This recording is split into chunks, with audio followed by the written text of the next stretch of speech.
A moment of celebration is in order. The king has returned. The seafood sensation is back at Subway. For the past 3 years, it had all but vanished from my world. Whether it was discontinued entirely or merely absent from the locations I frequented, I never quite knew. I only knew that one day it was there, and then it wasn't. And now, somehow, it has returned. Rejoice.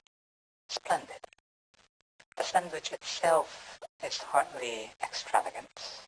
Vegetables, sauce, and seafood sticks that vaguely resemble crab meat. Nothing rare, nothing luxurious, nothing that should inspire a dramatic speech.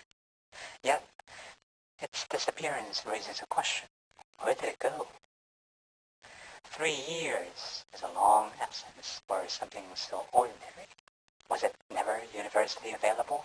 Was it dependent on regional suppliers? Did supply chains break and never fully recover? We often speak of the pandemic in the past tense, as though it were a chapter that ended and was neatly filled away.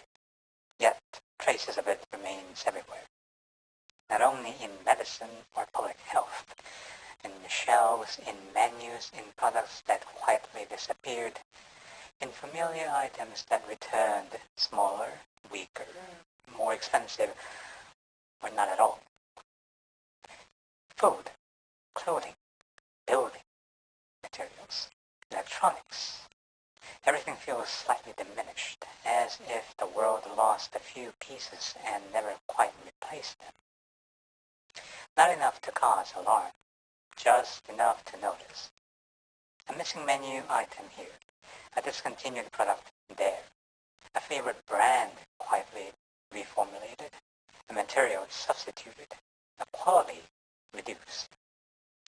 Death by 1,000 tiny absences.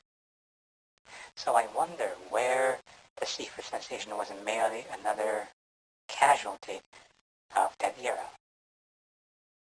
Or perhaps the explanation reaches further back.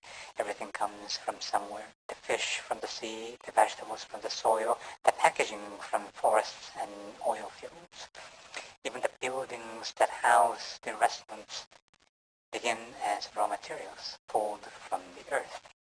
Maybe what feels like scarcity is simply the visible edge of a system stretched across the entire planet.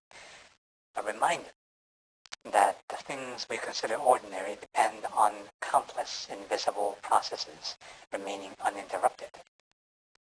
And when one thread breaks, something small disappears. A sandwich, a product, a convenience, a habit. Until one day it quietly returns and feels strangely significant. Perhaps that is why finding the seafood sensation again brought an unexpected sense of relief. Not because it is extraordinary, but because its return suggests that some things, despite disappearing for a while, are not gone forever.